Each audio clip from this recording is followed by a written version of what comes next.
tadi, saya lihat dari apa namanya wawancara interview tadi, Di dalam selalu diarahkan terus, iya.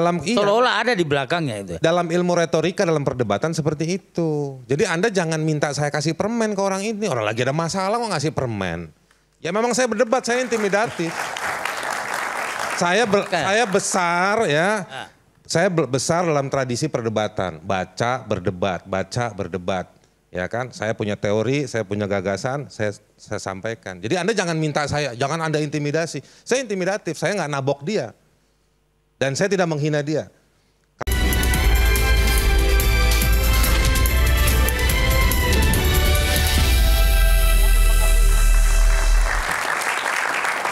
Kembali di Rakyat Bersuara, tadi disebutkan oleh Pak Khairul bahwa tanggal 5 datangnya polisi, 3 jam kemudian Novi dipanggil, dan keesokan harinya persis hanya hitungan jam Novi dipecat. Meskipun tadi Pak Khairul, Ketua Yayasan Al-Madani tempat Novi bekerja sebagai guru, menyatakan bahwa dipecatnya Novi atau diberhentikannya Novi itu karena melanggar kode etik, diantaranya buka aurat. Bung Haris Ashar tadi menyatakan bahwa, Pak jujur aja, ada intimidasi polisi nggak, itu maksudnya? Pertanyaan Anda itu. Pakai? Kalau ya dugaan orang pasti ini sekolah didatengin polisi minta untuk dipecat. pecat. Kalau tidak? Ya nggak ngerti. Ini model-model seperti ini kan banyak terjadi. Saya malah melihat sebetulnya Bung Aris yang melakukan intimidasi terhadap Mas Ariel tadi. Iya nggak apa-apa. Iya. Karena tadi kan sudah jelaskan. Iya. Anda nggak nyimak. Tadi sudah jelaskan bahwa ini sekolah yang mendapat kewenangan dari negara untuk turut serta dalam pelaksanaan hak atas pendidikan buat masyarakat. Jadi Anda nggak nyimak tadi. Jadi lanjut aja udah. Masalahnya saya lihat dari apa namanya wawancara interview tadi, Di dalam selalu diarahkan terus, iya. seolah-olah ada di belakangnya itu. Dalam ilmu retorika, dalam perdebatan seperti itu. Jadi Anda jangan minta saya kasih permen ke orang ini. Orang lagi ada masalah kok ngasih permen. Ya memang saya berdebat, saya intimidatif. Saya besar ya. Saya besar dalam tradisi perdebatan. Baca, berdebat. Ya kan, saya punya teori, saya punya gagasan, saya sampaikan. Jadi Anda jangan minta saya, jangan Anda intimidasi. Saya intimidatif, saya nggak nabok dia. Dan saya tidak menghina dia. Kalau intimidatif, kalau ujungnya F tadi itu artinya kata sifat. Ini ahli komunikasi. Ya Pak, betul nggak? Nah, jadi saya bukan mengintimidasi. Kalau Anda menilai secara subjektif Anda bahwa saya intimidatif ke orang itu, nggak apa-apa. Anda aja di sini nggak ngomong intimidatif ke saya dan ke publik ini. Baik, saya pikir boleh saya komentari. Sebentar, silakan Bang. Ya, jadi gini, kalau lihat tadi selalu diarahkan terus. Anda nggak usah ngomentarin saya. Ya.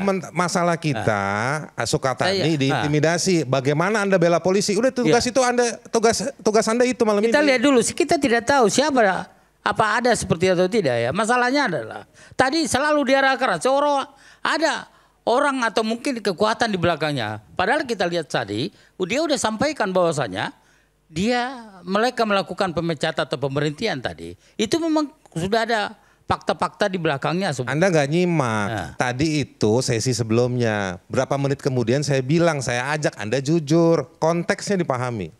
Jangan Anda potong-potong nih. Ini lagi diskusi belum selesai, ada konteksnya. Nah, tadi saya memulai dari sisi kalimat lanjutannya, saya ngajak Anda jujur aja gitu. Anda kan bekas wartawan kan? Iya. Pos kota kan dulu. Saya paham Anda siapa Anda. Jadi Anda juga pinter ngolah-ngolah berita beginian. Gitu ya. Belum, saya sekali lagi. Ya. Yang tidak baik adalah gini, kalau nekan-nekan dia, saya tidak kenal dia siapa. Tetapi cara Anda tadi menyampaikan itu baik gitu ya. Baik, Anda nggak usah bilang seolah-olah nggak baik kok.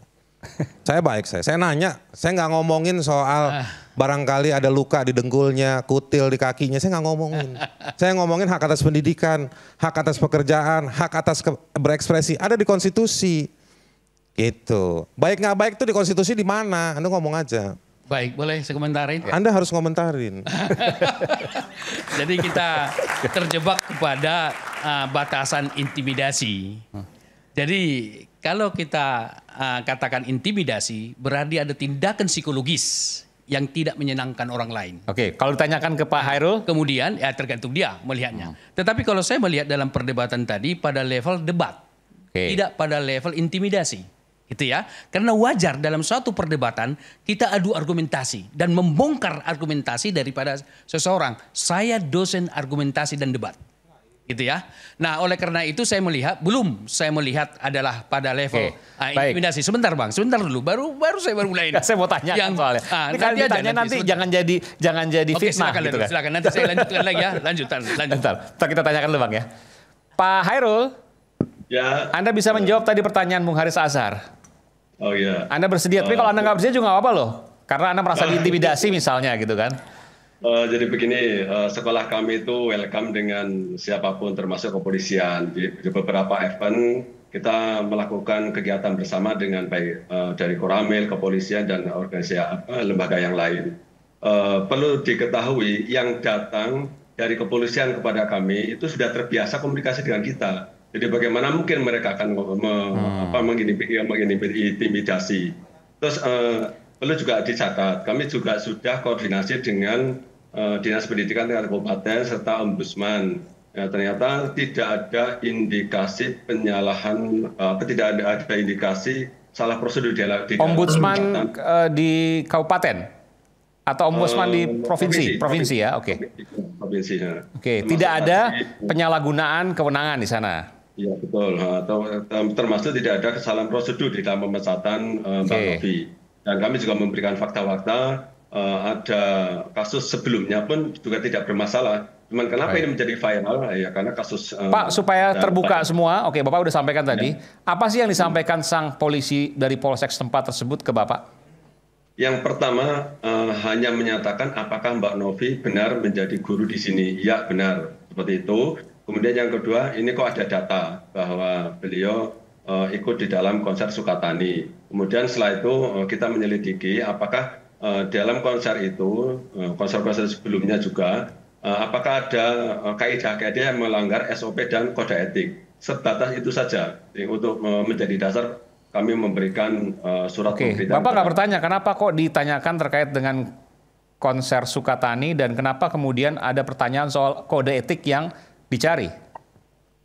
Ya karena kita menekankan kepada setiap guru karyawan di Yayasan Al-Madani itu mematuhi SOP bukan hanya pada saat jam mengajar, tetapi juga di luar jam mengajar pun itu kode etik tetap harus diterapkan. Jadi dia tidak bisa misalnya baik di sekolah tapi kemudian di masyarakat, di komunitas, di keluarga menjadi orang yang tidak baik. Ya kita tidak mari seperti itu. Boleh saya bertanya Pak? Sebelum boleh saya bertanya. Sebelum keputusan yang dibuat oleh pihak sekolah, adakah dibentuk tim etika untuk menentukan pasal mana dari etika yang dilanggar dan yang tidak dilanggar? Apakah memang langsung keputusan oleh pimpinan tanpa ada tim yang dibentuk? Saya pernah di tempat kerja saya tim etika tentang bagaimana seorang dosen diduga plagiarisme. Nah, pertanyaan saya, apakah ada dibentuk tim itu dan diberikan kesempatan kepada ibu itu untuk membela? Kalau tidak ada, langsung diputuskan sedemikian rupa, itu bentuk suatu tindakan yang menurut saya, suatu tindakan, tanda kutip dulu saya sebut ya, kesewenangan. Harusnya beri dong. Tim etika yang ada di situ bentuk dulu, baru bersidanglah mereka dengan menghadirkan, yaitu yang diduga melanggar etika tersebut. Apakah itu dilakukan Pak? Oke. Perlu diketahui bahwa di Yayasan Al-Madani itu ada 2 direktur, 1 direktur keuangan, 2 direktur pendidikan. Di bawah direktur pendidikan itu ada namanya HRD. HRD itu punya tim, salah satunya adalah bidang pembinaan. Nah inilah yang bekerja untuk melakukan menelusuri bagaimana kiprah setiap guru karyawan di luar jam mengajar seperti itu, termasuk pada saat dia mengajar atau pada saat jam-jam sekolah. Kalau begitu persoalannya Bapak, mohon izin saya potong. Berarti keputusan itu dilakukan subordinat daripada pemimpin dari yayasan itu. Sebaiknya tidak boleh demikian. Dibentuk tim sesama guru, sebentar Pak. Dibentuk sesama guru dan guru itu pun kita buat sebagai orang yang netral dalam konteks itu.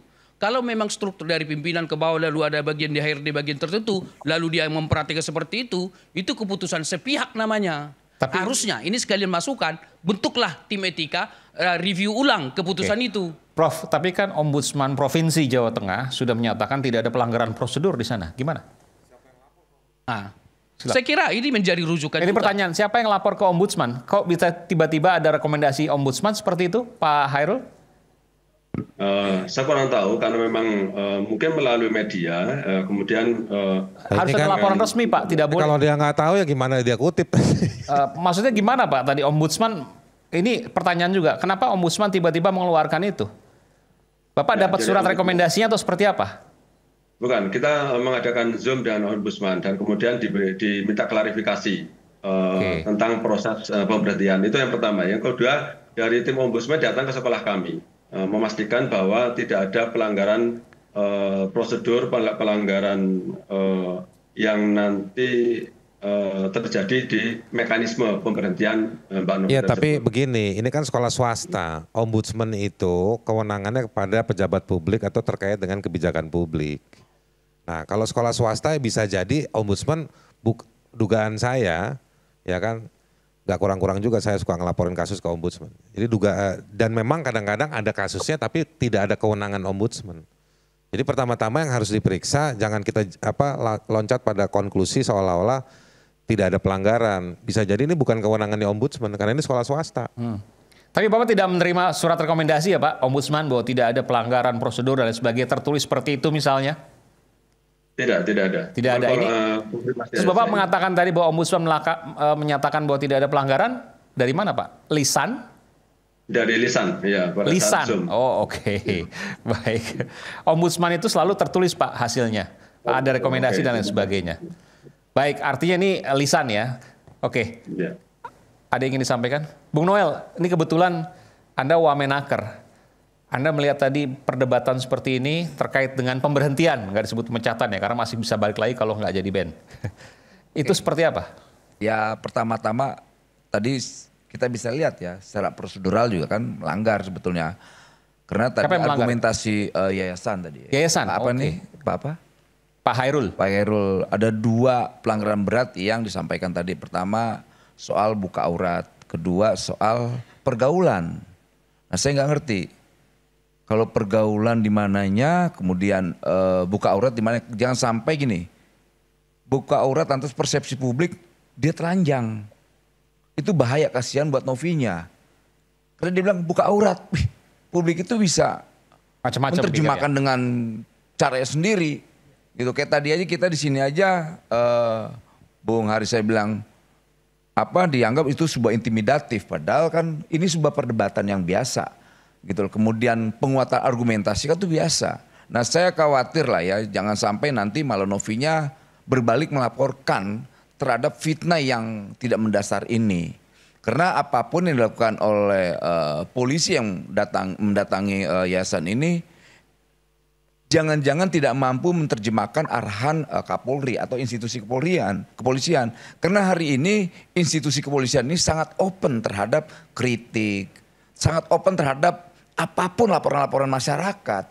Berapa banyak itu perwira-perwira kepolisian dari level yang paling rendah sampai yang jenderal itu masuk penjara kok. Artinya apa? Institusi kepolisian sekarang ini itu sangat terbuka dengan apapun. Bahkan hari ini Novi akan menjadi duta kritik untuk di institusi kepolisian. Artinya apa? Ini kan luar biasa gitu loh. Tidak ada, saya lihat proses sejarah di institusi kepolisian baru kali ini kita lihat sangat terbuka dengan kritik. Institusi kepolisian loh. Tapi itu kritik ya. Jangan sampai menyebarkan fitnah, kebencian. Ya itu pasti ada undang-undangnya. Tapi apa yang dilakukan Novi terhadap lagu-lagunya ini kan ekspresi kebebasan. Bahkan menurut saya dia sedang melakukan pendidikan untuk anak-anak pang. Itu melakukan edukasi politik, edukasi demokrasi yang harus kita dukung. Sebagai Wamenaker terkait ini, apa yang akan Anda lakukan? Ini kan pertama kita akan melakukan investigasi. Kemudian nanti kita akan mengirim pengawas kita. Di kita kan ada pengawas. Kemudian juga di kepolisian juga ada namanya Des Tenaga Kerja. Ini kan terkait aktiviti Novi sebagai guru. Guru itu kan buruh juga karena dia digaji. Gitu, dia diperintah dan dia digaji. Artinya ada unsur dia sebagai burunya. Nah dari situ mungkin kita masuk. Nah nanti kita coba melakukan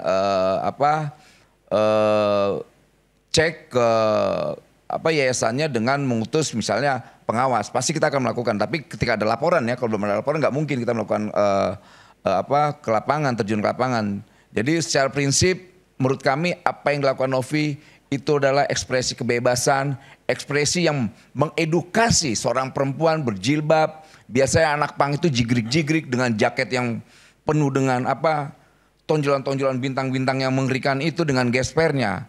Apalagi kita lihat tadi kan gespernya mengerikan sekali tuh ya. Itu mungkin itu yang ditakutkan oleh yayasan. Kalau yang lain-lainnya saya lihat normal, tidak ada ekspresi yang kiranya buka aura ya. Jadi kawan-kawan sekali lagi jangan sampai terjebak dengan narasi buka aura. Tapi dia sedang membuka kebebasan ekspresi buat anak-anak muda.